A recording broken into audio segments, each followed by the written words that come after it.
Salut les amis et bienvenue dans un nouvel épisode de la série Nouvelle Vie. Aujourd'hui, j'ai envie que vous réalisiez le potentiel que vous avez. En tant qu'être humain, on a tous la possibilité de créer notre propre réalité en fonction de nos croyances.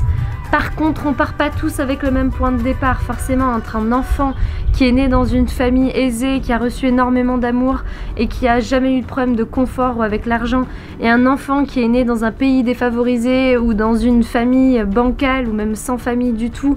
sans stabilité ni rien,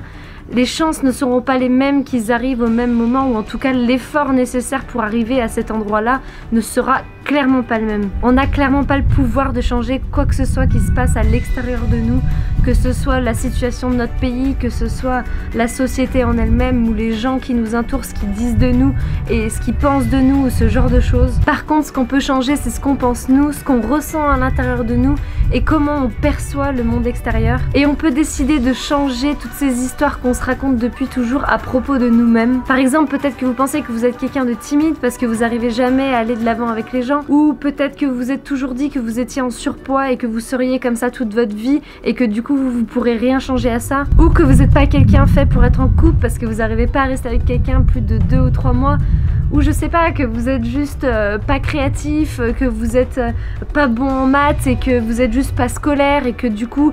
vous réussirez jamais à avoir certains métiers parce que vous avez pas bac plus 5, enfin plein d'histoires comme ça qu'on se raconte à longueur de journée. Et des fois ces histoires c'est nous qui nous les racontons, ou on nous les a racontées depuis toujours, ou il suffit d'une seule fois où votre prof vous a dit que juste vous étiez clairement pas quelqu'un de littéraire pour que vous pensiez le reste de votre vie que vous l'êtes pas, ou que vous chantiez super faux pour que le reste de votre vie vous essayez même plus de chanter parce que vous savez qu'au fond vous chantez faux, mais au final peut-être que c'est pas vrai. Toutes ces histoires là, ces croyances, vous avez le pouvoir de les changer. Le problème c'est qu'on s'identifie avec elles, le problème c'est qu'elles font partie de notre identité. Et c'est pour ça que c'est aussi dur de s'en séparer. Par exemple, je me suis toujours pensée très flemmarde parce que j'ai toujours fait mes devoirs à la dernière minute, ou j'ai toujours procrastiné sur plein de choses, où je passais des week-ends entiers sous la couette à regarder des séries, ce genre de choses là. Et j'ai réalisé que oui, j'étais une grosse flemmarde en effet, mais parce que je décidais de l'être, et à partir du moment où je me suis dit là j'ai envie de me voir comme quelqu'un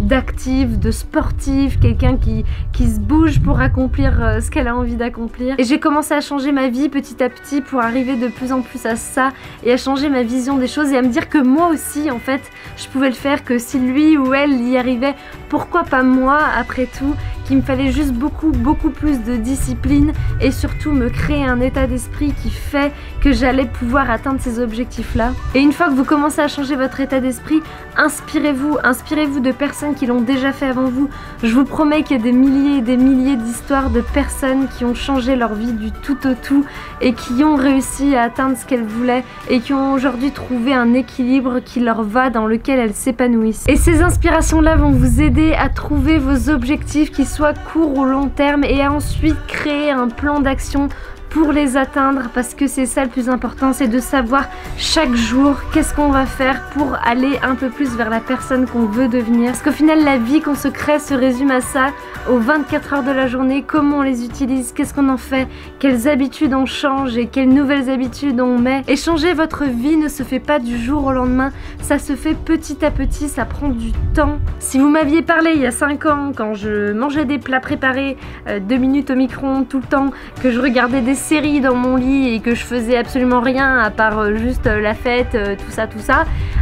clairement vous me disiez demain tu te lèves à 7h du mat, ensuite tu vas aller courir, ensuite tu vas méditer, ensuite tu vas prendre un petit déjeuner sain bien évidemment pour ensuite commencer une journée très productive, je vous aurais regardé, j'aurais fait non, juste c'est pas possible en fait. J'ai vraiment commencé par changer des toutes petites habitudes d'abord, que ce soit juste arrêter d'acheter des plats préparés par exemple, pour ensuite, je sais pas, arrêter de prendre l'ascenseur, prendre les escaliers, et j'essaye un truc, je le garde pendant quelques semaines, quelques mois, si j'arrive à m'y tenir, bah je passe à autre chose, je change une autre habitude. Ça se fait vraiment au fur et à mesure, parce que si vous mettez toute la pression d'un coup sur vous, ça va être trop, vous allez juste exploser, vous allez juste pas vous sentir à la hauteur et vous allez juste au final en quelque sorte déprimer quoi. Et en fonction de là où vous en êtes dans votre vie, si vous êtes vraiment dans une mauvaise passade, des fois de se mettre autant de responsabilités sur soi, c'est pas forcément une bonne chose. À ce moment-là, je vous conseille vraiment d'aller voir un professionnel et je pense qu'il n'y a vraiment aucune honte à ça, bien au contraire. Des fois on a besoin de se faire accompagner, on a besoin de quelqu'un pour nous donner juste les bons signaux et le bon chemin pour ensuite pouvoir vraiment prendre cette responsabilité là et pouvoir l'assumer. Parce que si vous essayez de la prendre trop tôt mais que vous l'assumez pas, au final je pense que ça peut détériorer votre situation plus qu'autre chose. Alors les amis, votre challenge du jour c'est de trouver une histoire que vous vous êtes racontée depuis toujours, que ce soit sur votre physique, sur votre mental, sur votre relation aux autres, peu importe. Écrivez-la en commentaire ou gardez-la pour vous si vous préférez, parce que je suis sûre qu'on est énormément à se raconter beaucoup d'histoires différentes qui sont devenues vraies seulement parce qu'on y croit. Alors ne prenez jamais rien pour acquis et commencez à vous poser des questions. Est-ce que vraiment ça c'est moi ou est-ce que c'est quelque chose que je peux changer et je peux améliorer? Et je suis sûre que petit à petit vous réussirez à vous créer une vie où vous réussirez à vous épanouir un peu plus chaque jour. J'espère vraiment que cette vidéo vous a plu et n'hésitez pas à vous abonner si vous voulez que je continue à être une non-flemmarde. Je vous laisse aussi mes réseaux sociaux si vous voulez aller faire un petit tour pour me poser quelques questions supplémentaires. Et en attendant, je vous dis à demain. Ciao!